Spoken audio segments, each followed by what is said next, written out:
there, and welcome back. This is your buddy Dave over at Mars X3D, and there's often things that just simply don't belong in the geology of the various views we see on Mars. For example, over there on the right-hand side, a rectangular box pops out as part of a layer of table rock emerging from a sandy hillside. I guess if I had to classify whatever this is, I'd call it a derelict shelter. I mean, it's definitely a neatly formed rectangular tube or box, and you can see that sand chokes the entranceway. There doesn't appear to be any tracks there to indicate recent use. At the rear, it seems to be nested within a form-fitting corner-shaped box of thicker material. Is that part of the same structure, maybe? And look to the right. A tubular formation juts from the sand, rising to the same height as the entrance. Could it be a ventilation shaft? The overall impression is that of a shelter, long abandoned and worn with time, grinding away in the relentless blowing sand of Mars. Now this one is an eye-catching bit of strangeness that needs a closer look. Even without magnification, you can see what looks like a dragon lying dead center. And there are other unusual shapes scattered all around it. Let's move in a bit and let your eyes play over the detail view from left to right. There are too many unusual things going on to list them all, and taken as a whole, they represent what may be a temple, or at the very least, some kind of highly stylized dwelling. I mean, is that really a dragon carved in bas-relief over the cave's entrance? Probably not, but having spent time in Mexico at the various ruins, including Teotihuacan, the ever-present snake motif in Mayan, Toltec, and Aztec archaeology seems a pretty good match for what we observe here.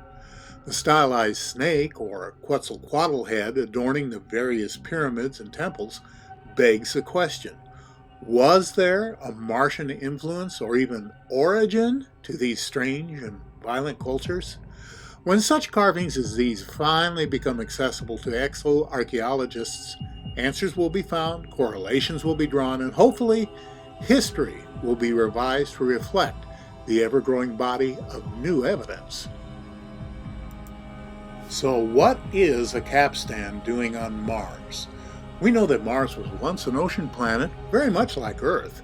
Indeed, we found any number of nautical artifacts scattered across the surface, including boat remains, anchors, other capstans, docking cleats, docks, heavy chain, and the list goes on. The capstan sticks out like a sore thumb in our context view. Many anomalists jumped on this one and presented it with various degrees of expertise for consideration by the community. It seemed time to me to render it in 3D, hoping to improve our understanding of whatever it is. Coming in close, we see a drum or a capstan-like device clearly designed to accommodate the winding of rope or chain. A central hole is seen on top, exactly where the axle or mounting pivot would be. To the right and just behind the drum is a rectangular plate with two parallel lines. Is it a mounting plate, perhaps? And what's that in the background? The large circular cap appears to be the same size as the capstan.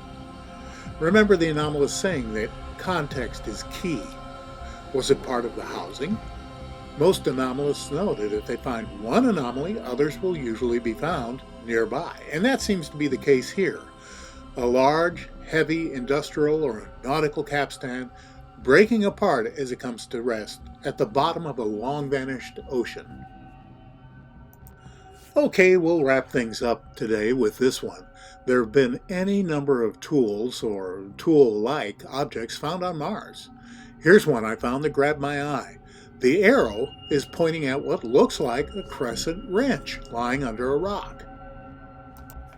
Now you gotta admit, that really does look a lot like a crescent wrench. Just to the right of it, we see what looks like either a wheel or a circular piece of metal. Is the strip behind it part of the crescent wrench, part of the wheel, or something else altogether? And yeah, you're right, another project about tools on Mars this time.